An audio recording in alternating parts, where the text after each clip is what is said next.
Hello and welcome once again to Straight Bat, my weekly video blog where, as the title suggests, I comment with a straight bat. Now, one of the enduring fascinations of observing Indian politics over the years is to observe the characters who float in and around our netas. In the 1980s, you might remember, there was the muscular yoga guru Dhirendra Brahmachari, who, according to reports, was Indira Gandhi's main confidant at the time. In the 1990s, there was the even more mysterious Chandra Swami, who was part political pundit, part godman, part soothsayer. Whatever he was, he had direct access to P.V. Narasimha Rao's residence and was arguably therefore one of the most powerful men in the country at the time. And then, of course, we now have Baba Ramdev. He is, for some, yoga guru. For others, he is sharp, canny businessman. He is part godman for some. He is an anti-corruption crusader for others. And now in his newest avatar, as a practitioner of Ayurveda or a manufacturer of Ayurveda medicines, he claims also to be a bit of a doctor. Well, almost a doctor.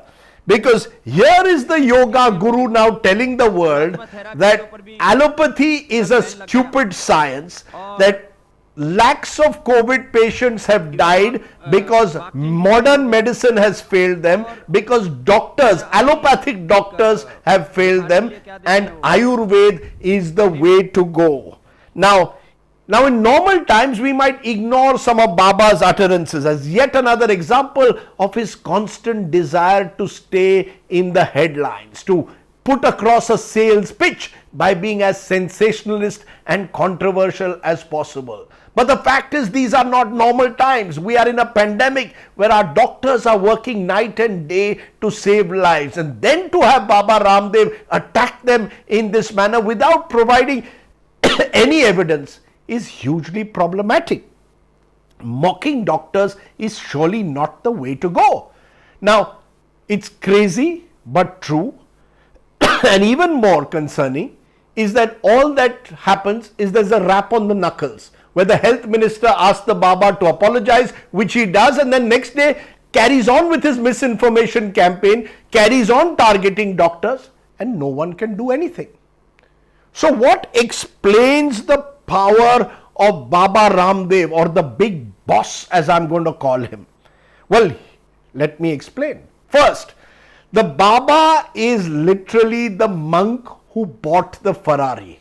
He's rich, super rich, and money goes a long way in buying power and influence. The Baba is a canny businessman above all else, and that's what I like about him, because he's open about his business interests. But the truth also is that the Baba is not just another businessman.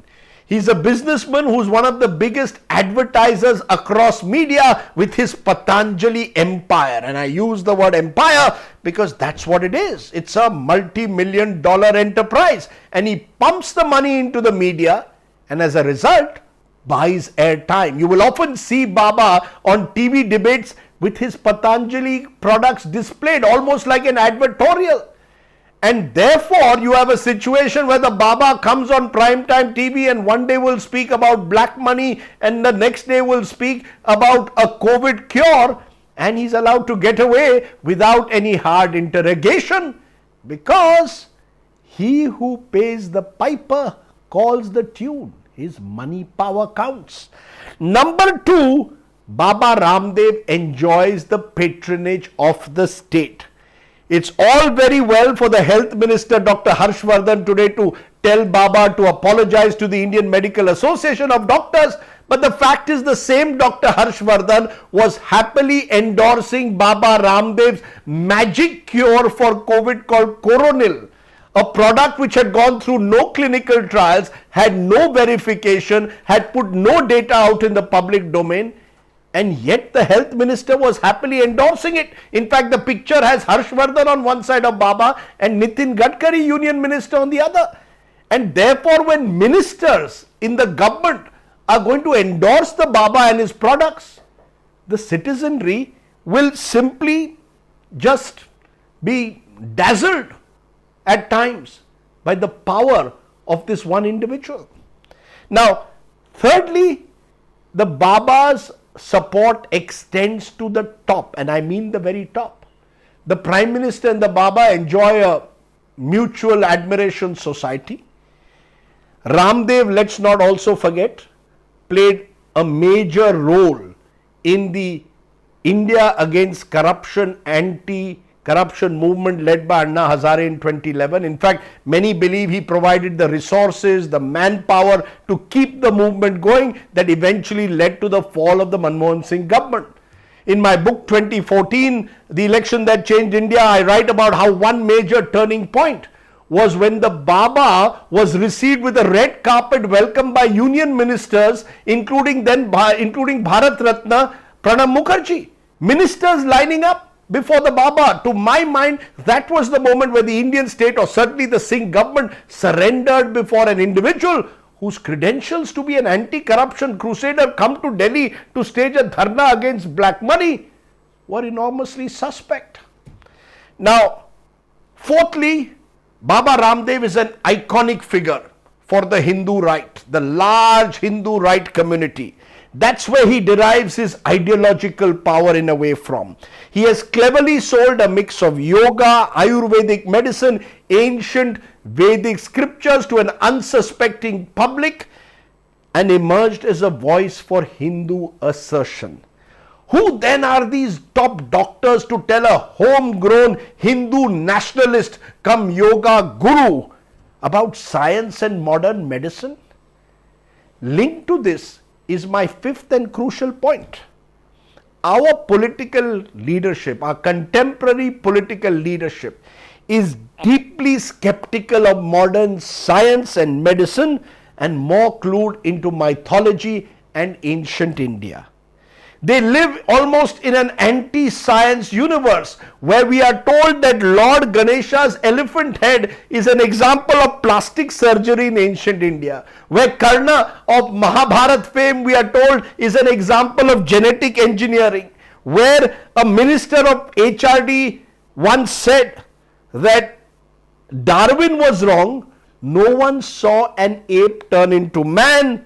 Where the same minister said IIT students should learn about the Pushpak Viman that was mentioned in the Ramayana, where the minister for Ayush Shripad Naik says yoga is the ultimate cure for cancer, where a minister now tells us that a cow is the only animal which inhales and exhales oxygen, where a member of parliament tells us that cow urine is the best treatment for COVID, where another minister tells us that Newton didn't discover gravity, it was discovered 1,000 years ago in ancient India. For these anti-science voices, someone like Baba Ramdev becomes a cult iconic figure. And finally, don't forget there's a bit of a fear factor as well. A few years ago, an enterprising young journalist wrote a biography of Baba Ramdev that brought out some of the darker aspects of his life. The Baba immediately went to court, got an injunction. The matter is still pending in the Supreme Court. The publishers have not been able to put out the book in the public domain as a result, because the Baba is a law unto himself.